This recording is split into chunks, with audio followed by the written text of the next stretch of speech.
Good morning friends. আজকে শ্রাবণ মাসের প্রথম সোমবার।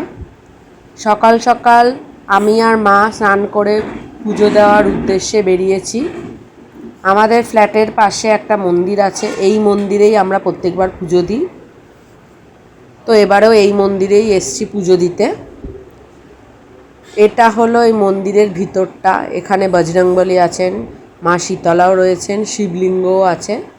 তো এখানে আমরা প্রত্যেকবার জল দিই। প্রথমে আমি শিবের মাথায় জল নিলাম, শিবকে মালা অর্পণ করলাম, ফুল বেলপাতা অর্পণ করলাম।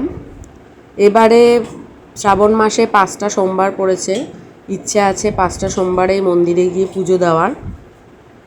এরপর যদি অন্য কোনো মন্দিরে যাই পুজো দিতে, অবশ্যই তোমাদের সাথে ভিডিওটা শেয়ার করব। এরপর আমার মা পুজো দিল। আজকের ভিডিওটা তোমাদের কেমন লাগলো কমেন্ট করে জানিও। এরপর আবার অন্য ভিডিওতে দেখা হবে।